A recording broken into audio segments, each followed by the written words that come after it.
US-led coalition airstrikes meant for ISIL have killed more than 60 Syrian government soldiers in northeastern Syria. This has prompted an emergency meeting by the UN Security Council. That was not our intention. And we, of course, regret the loss of life. The U.S. is expressing its condolences for a coalition airstrike that is believed to have killed Syrian soldiers by mistake. U.S. Central Command says the airstrike was meant to hit ISIS targets near the Syrian city of Deir ez-Zor and was immediately halted after Russian officials said the U.S. might be striking Syrian soldiers. The Syrian Observatory for Human Rights reports at least 83 regime soldiers were killed and at least 120 wounded in the attack. Russia is taking full advantage of the opportunity to call out the U.S. One general slammed the U.S. for not coordinating with Russia, and Russia's Ministry of Foreign Affairs spokeswoman accused the U.S. of intentionally protecting ISIS. Russia even convened an emergency meeting of the United Nations Security Council to discuss the strike, something America's UN ambassador Samantha Power didn't take kindly to. Even by Russia's standards, tonight's stunt, a stunt replete with moralism and grandstanding, is uniquely cynical and hypocritical. Since 2011, the Assad regime has been intentionally striking civilian targets with horrifying, predictable regularity. And yet, in the face of none of these atrocities, has Russia expressed outrage. Nor has it demanded investigations, nor has it ever called for a Saturday night emergency consultation in the Security Council, or a Monday day, or a Tuesday day, or a Wednesday day, Thursday day, Friday day, Saturdays. As I was talking in the Security Council, sharing our analysis and frustration over the situation of Syria, Ambassador Power chose to talk to you. First thing she said, she was not interested in what I had to say, because what I was saying is a stunt. Actually, in all my years in the United Nations, that is over 10 years, and in all my years in international life, I've never seen, which is over 40 years, I've never seen such an extraordinary display of American heavy-handedness as we're witnessing today. And the Syrian government has called on the UN Security Council to condemn the US-led airstrikes on Deir ez-Zor airport. Syrian Foreign Ministry has sent 2 separate letters to the UN chief and head of the UN Security Council urging respect for Syria's sovereignty. Ministry said the attack proves that U.S. supports Daesh terrorist group, the Daesh terrorist group. Now, meanwhile, Russian Foreign Ministry spokeswoman Maria Zakharova says that Moscow is reaching a terrifying conclusion that U.S. is defending ISIL.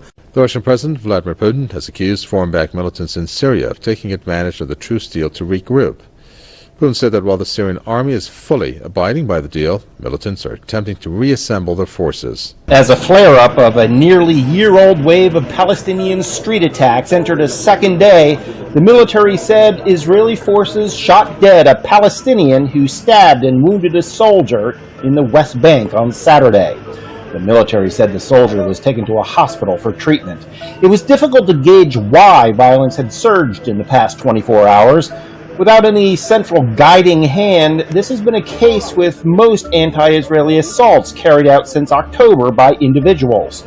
In recent months, the frequency of what had been near daily attacks had slowed.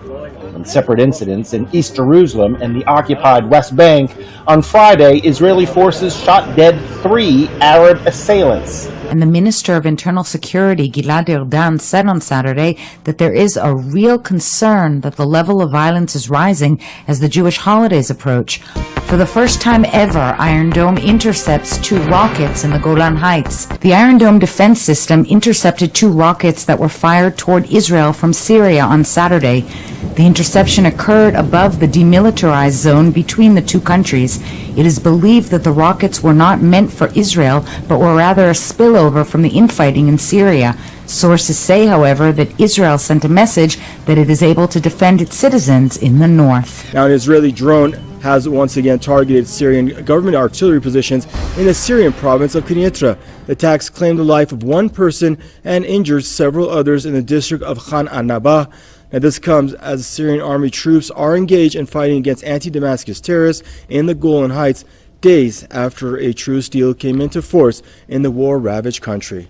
Leaked emails of former U.S. Secretary of State Colin Powell shed light on Israel's military nuclear program and its prime target, Iran. Powell made the revelation in an email he sent to his business partner, which was obtained by the hacking group DC Leaks and published on the internet. He admitted that Tel Aviv had 200 nuclear weapons aimed at Iran. He also rejected Israeli Prime Minister Benjamin Netanyahu's remarks about Iran's nuclear program in his 2012 UN speech. He said Netanyahu's claim that Tehran was only a year away from making a nuclear bomb was exaggerated. In a separate email, Powell also acknowledged Iran's right to enrich uranium and approved of the nuclear deal with Iran. Breaking news tonight at 10, Manhattan rocked by an explosion. The mysterious blast left more than 24 people hurt. 29 people injured and in one of New York's trendiest neighborhoods shut down. New York Mayor Bill de Blasio is ruling out terrorism for now, but investigators are trying to figure out what set off the explosion near 6th Avenue and West 23rd Street in Chelsea. And there are late details about a possible second explosive device just a few blocks away on 27th Street. This is new information. The Associated Press is reporting from one of their sources that a pressure cooker was found at that second location. It was apparently attached to some wiring and a cell phone and then placed inside a plastic bag. Just like boom. Just like a huge steel plate hitting the ground. That's what it sounded like. Video of blood-soaked rags strewn about the asphalt near the explosion site. Instagram photos of shattered glass from people's nearby apartments. Authorities reaffirmed they do not believe the explosion was caused by natural gases. They again do believe it was intentional. But at this time, they do not think it was an act of terrorism, adding there is no credible threat against the people of New York. Initial reports are that the blast went off on West 23rd Street near this dumpster, sending people running for cover. Then we saw a guy that got injured, like he was bleeding. Where was he bleeding from? His head, like somewhere right here. The FBI's Joint Terrorism Task Force is combing for evidence, while bomb-sniffing dogs continue to search the area. This a minute before, but let's tell you more about the eerily similar situation that happened on the Jersey Shore. A pipe bomb exploded in a trash can, just like what we're telling you about here. Although we don't know the Manhattan situation is a pipe bomb, something exploded, this time along the race route for a military 5K charity run. And an unexpected delay appears to be the only reason that people were not hurt. Behind me is Ocean Avenue in Seaside Park, New Jersey. And right over there is where the device exploded. It was left in a garbage can along the route for a 5K run that benefits the U.S. Marine Corps. The blast came just as the event was about to kick off. It literally sounded like somebody lit a firework, the big aerial fireworks off on the beach. No one was injured, probably thanks to the fact the run was delayed after a suspicious backpack was reported.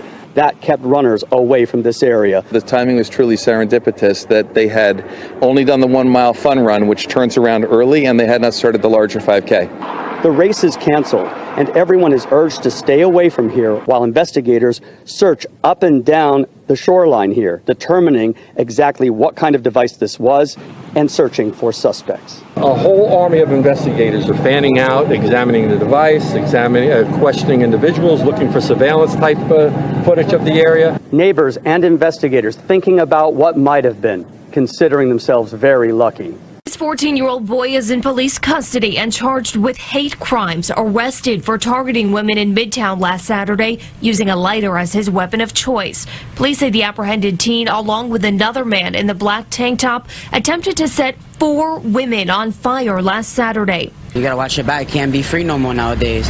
Cause these young and dumb kids, instead of being in school and do something positive with themselves, they get out here in trouble doing for what? What was the point of that?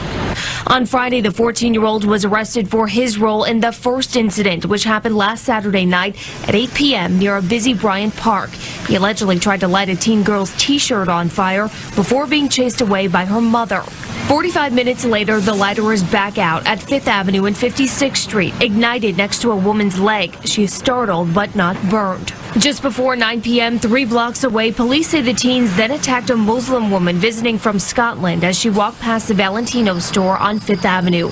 Her traditional Muslim clothing was set ablaze. She was able to pat out the flames from her left arm and refused medical attention. The teens set out to find their next victim. At 10 p.m., lighters were sparked near the arms of 2 women as they walked into the 42nd Street Bryant Park subway station. Neither woman was burned. The suspects got away, leaving tourists walking the streets on edge. Bit of a concern, I think, for you guys, especially, and for us tourists, too. You know, that's not the New York reputation for sure. Around 6:20, Amtrak called authorities and said that a rider had reported seeing a man with a gun on board one of these trains. Amtrak was instructed to then evacuate the train, so the train car is now empty except for the person with a gun on board. Authorities say they have not made contact with that person yet. Meanwhile, as this search is going on, there are dozens of frustrated riders now left stranded because they can't get to where they want to go. We talked to some people who were on board the train earlier. One woman told us she moved to another car after noticing the man she called loud and suspicious.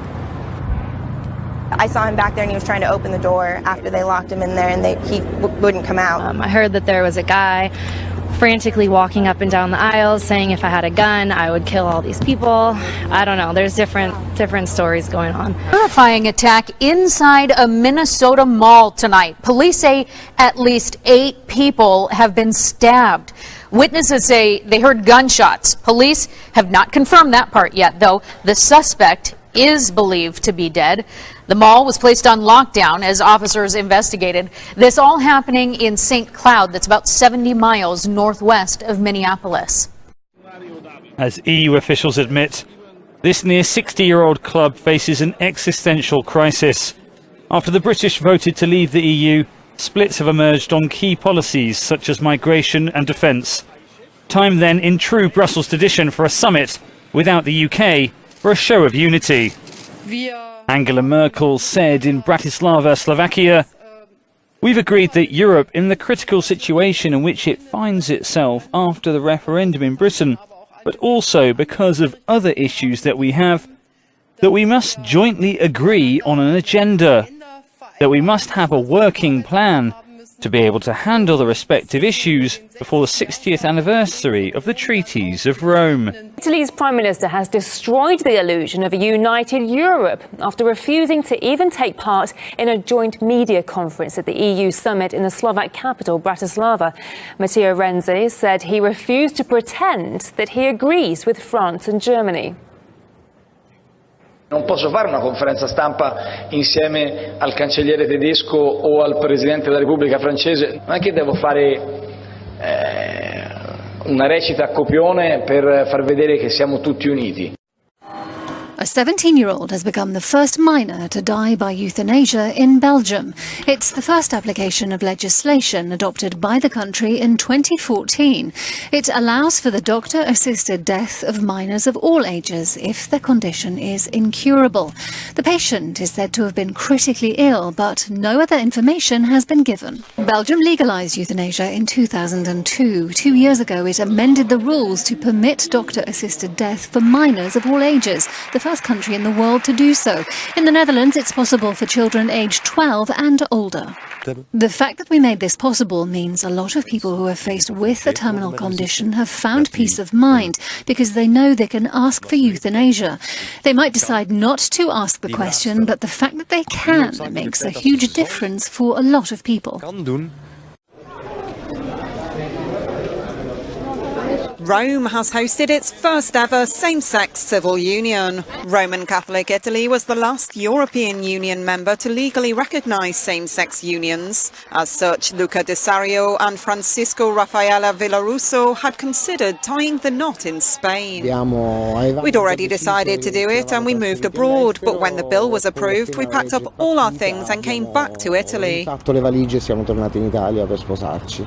The ceremony, which was officiated by newly elected Mayor Virginia Raggi, comes just under 3 months after the Civil Union Bill came into force. While recognised as a step forward, the new law has also been criticised for not giving gay couples the same rights as married ones, particularly concerning adoption.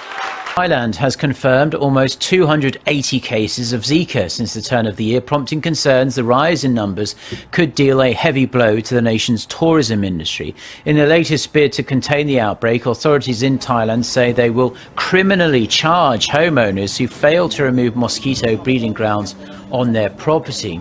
The government is reviving an old law allowing officials to order the removal of ponds or any areas with still water found to foster mosquitoes, which can, of course, transmit the Zika virus. Anyone failing to clean up or remove ponds can face 1 month behind bars and a fine of up to $140.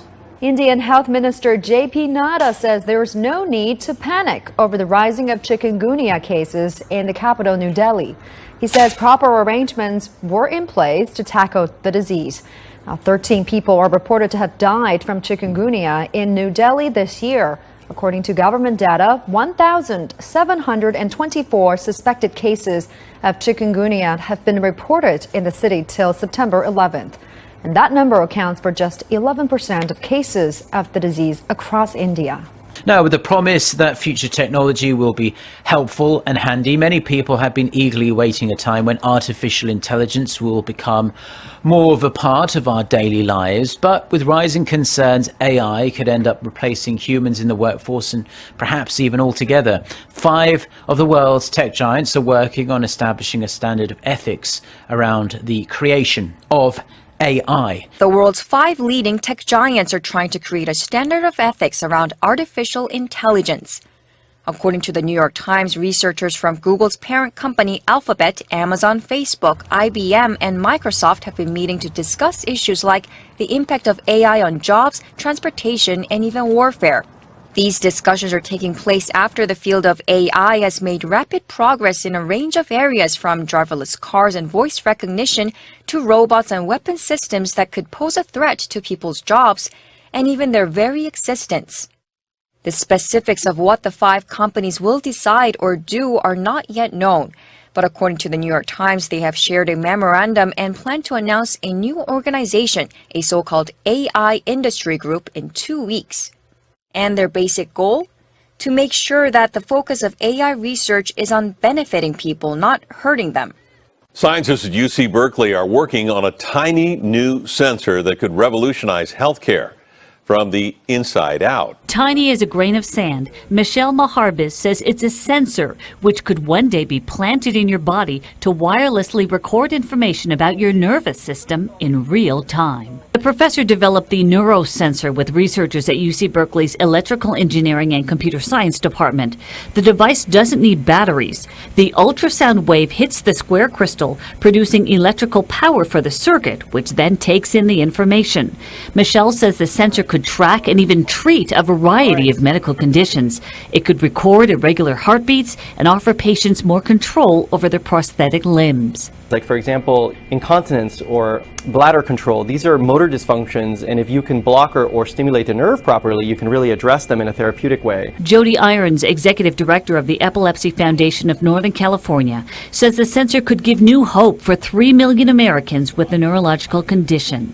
Being able to provide the stimulation to perhaps stop seizures before they fully fledge, which means a seizure-free life is the dream for many people living with epilepsy. Michelle says the tiny sensor could be available for human testing in a few years.